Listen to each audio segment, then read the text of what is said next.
پہلی بات نوٹ کیجئے کہ پورے قرآن میں نہ صرف یہ کہ لفظ دجال کہیں نہیں آیا، بلکہ اس مادے سے مشتق کوئی اور لفظ بھی نہیں ہے۔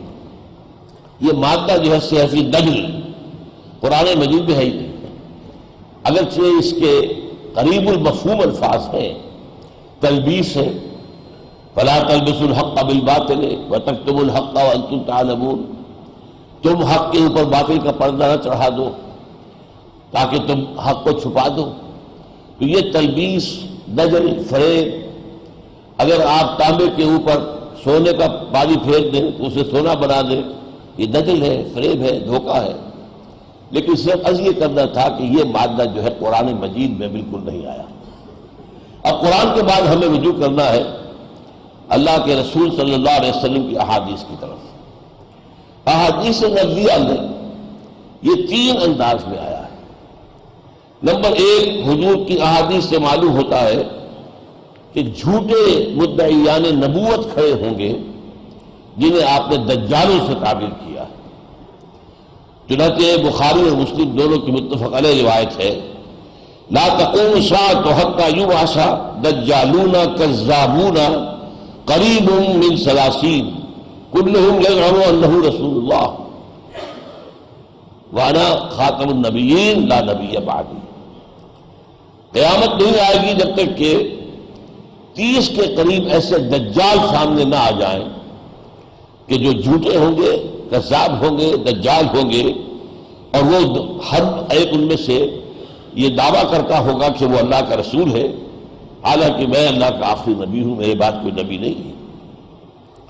اسی طرح فرمایا ہے، یہ سنن ابی داؤد اور جامع ترمذی کی روایت ہے، وَإِنَّهُ سَيَكُونُ مِنْ أُمَّتِي۔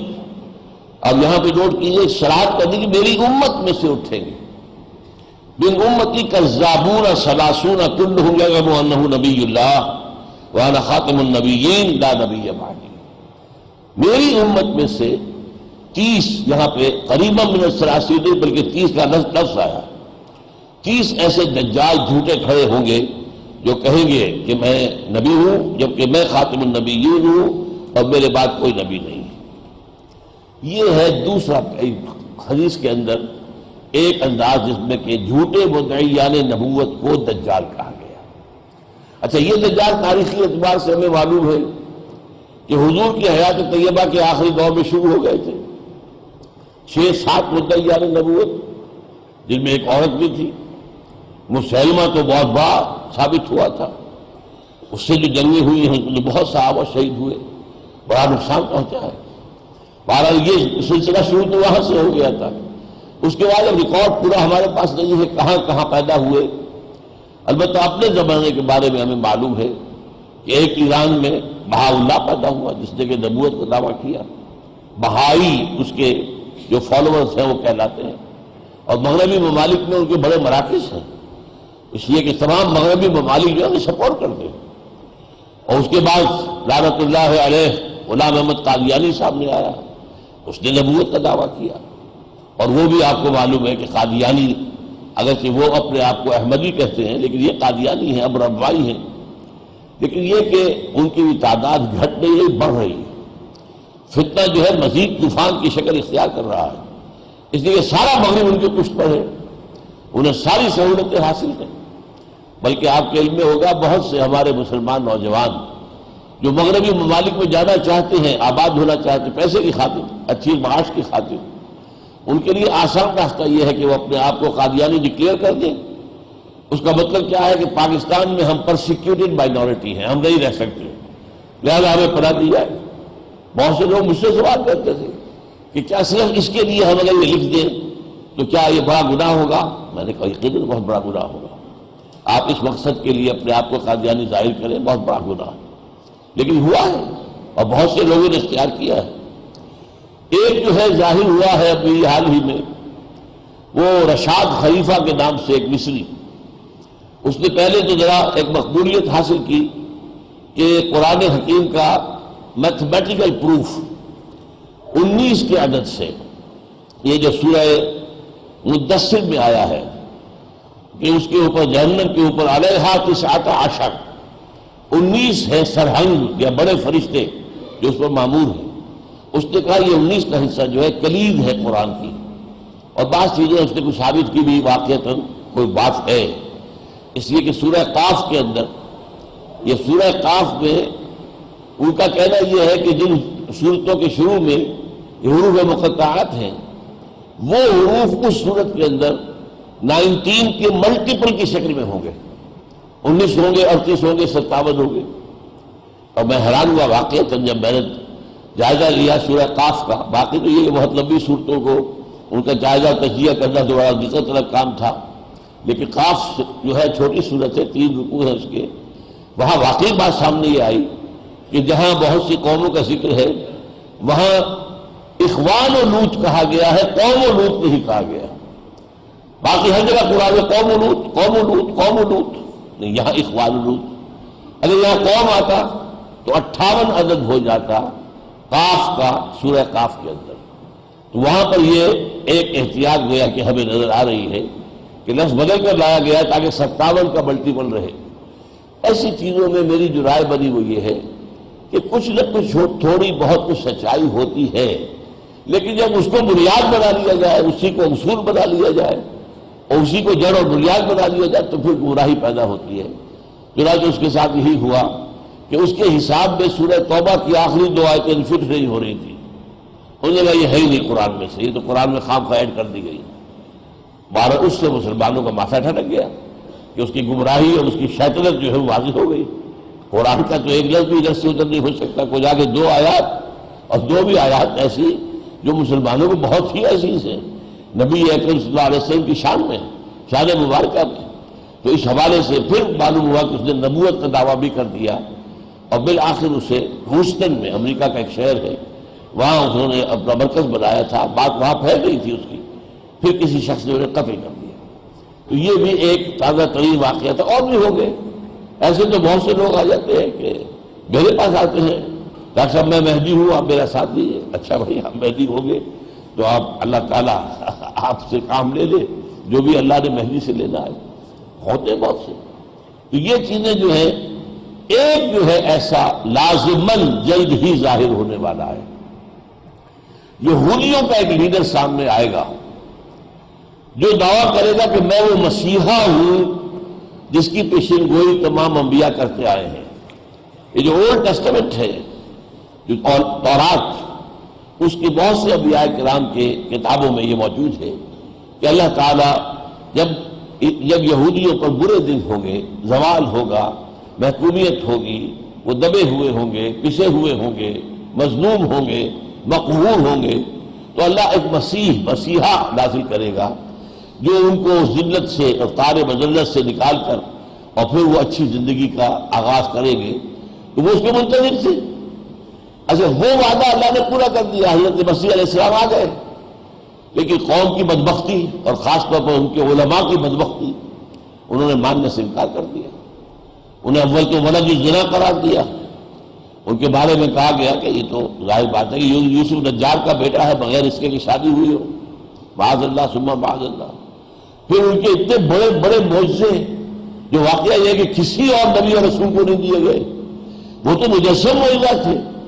انہیں کہا گیا یہ جادو ہے اور جادو کرنے والا کافر ہوتا ہے، لہذا عیسیٰ کافر ہو گیا ہے۔ جب کافر ہو گیا ہے تو مرتد ہے، مرتد ہے تو واجب القتل ہے۔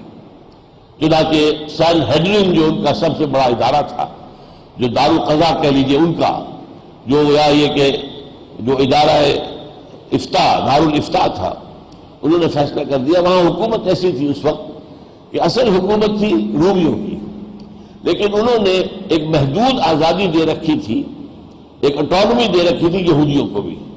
چنانچہ ایک بادشاہ یہودیوں کا بھی موجود تھا، ہیروڈ اینٹی پاس کے نام سے، لیکن اس کے اختیارات یہ نہیں تھے کہ وہ اپنے اختیار سے کسی کو پھانسی دے سکے۔ یہ ہے کہ دارالفتاء کا فتویٰ جائے گا، جو گورنر پائلیٹس پونٹس وہاں پر ہے کہ جو کہ رومی گورنر ہے، وہ اگر وہ صحیح سمجھے گا تو پھانسی دے گا۔ اس گورنر نے انکار بھی کیا کہ ہمارے خیال میں تو اس کا کوئی جرم نہیں ہے اس مسیح کا، تم کیوں اس کے جان کے پیچھے پڑے ہوئے ہو، وہ لمبی بات ہو جائے گی۔ لیکن انہوں نے اصرار کیا کہ نہیں، یہ تو چونکہ ہمارا تم سے معاہدہ ہے کہ ہمارا فیصلہ ہوگا، ہمارا فتویٰ ہوگا، ایگزیکیوٹ آپ کو کرنا پڑے گا۔ چنانچہ ان کے خیال میں، یہودیوں کے خیال میں بھی اور اس وقت کے لوگوں کے خیال میں بھی حضرت مسیح سولی چڑھ گئے. معاذ اللہ، قرآن اس کی نفی کرتا ہے. وما قتلوہ وما صلبوہ ولکن شبہ لہم. البتہ یہ شبہ لہم کے معنی کیا ہے یہ ہمیں معلوم نہیں تھے، معلوم نہیں تھے کہہ رہا ہوں، اب کچھ معلوم ہو گئے. قرآن مجید میں ذکر نہیں ہے، احادیث میں ذکر نہیں ہے، لہذا ہماری تفاسیر میں ذکر نہیں ہے کہ پھر کیا ہوا، کون سولی چڑھا. آیا سولی کا واقعہ ہوا ہی نہیں، یا ہوا تو صحیح کوئی اور چڑھ گیا. یہ سید برنباس کی انجیل نے آ کر سارا عمدہ کھول دیا. یہ بھی حضرت مسیح کے حواریین میں سے تھے، تو جیسے باقی حواریین نے اپنی اپنی جو ہے انجیلیں مرتب کی ہیں، ایسے ایک انجیل انہوں نے مرتب کی، ایونجیلیم برنابے. اور اس میں انہوں نے جو آگے بات چھوئی وہ میرے دل کو لگ گئی کہ 100% یہی بات ہوگی کہ 12 حواریوں میں سے ایک نے غداری کر کے حضرت مسیح کو گرفتار کرایا. حضرت مسیح اور ان کے حواری ایک جگہ چھپے ہوئے تھے، روپوش تھے. اس نے خبر کی اور پھر یہ کہ وہاں پر وہ پولیس کو لے کر آیا، رومن سپاہیوں کو. لیکن یہ کہ اس نے انہیں کھڑا کر دیا باغ کے باہر کہ پہلے میں جاؤں گا، تھوڑی دیر کے بعد تم آنا، پھر میں جس سے کہوں اے میرے استاد، اس کو پکڑ لینا، وہ مسیح ہوگا. کیونکہ رومیوں کو پتہ نہیں تھا، نہ دلچسپی تھی. یہ تو وہ کہتے ہیں یہودیوں کا اپنا معاملہ ہے، کون جو ہے کیا دعویٰ کر رہا ہے. لیکن ہوا کیا ہے اس میں برنباس کی انجیل میں ہے کہ حضرت مسیح نے اپنے حواریین کے ساتھ آخری کھانا کھایا اور پھر کہا کہ اب یہ رات بڑی اہم ہے، اب تم یہاں پر دعائیں کرو، عبادت کرو. اور ایک کوٹڑی تھی کہیں جیسے باغ میں ہوتی ہے کہ جہاں پر کوئی کھرپے ورپے کوئی اور ایسے اوزار رکھے ہوں، وہاں آپ داخل ہو گئے، وہاں آپ نے عبادت شروع کر دی. تو اسی اثنا میں یہ ہوا کہ چھت پھٹی اور 4 فرشتے اترے اور حضرت مسیح کو اٹھا کر لے گئے. اب یہ داخل ہوا کوٹڑی میں تو اس کو کچھ نظر نہیں آیا، لیکن اس کی شکل اللہ نے مسیح کی بنا دی. یہ گھبرا کے باہر نکلا تو دوسرے حواری جاگ گئے، سو گئے تھے. ان کا اے ہمارے استاد، تو رومیوں نے اسی کو پکڑ لیا اور وہ ہے کہ جو سولی چڑھا ہے. یہ ہے تفصیل اور میں سمجھتا ہوں بہت لاجیکل ہے.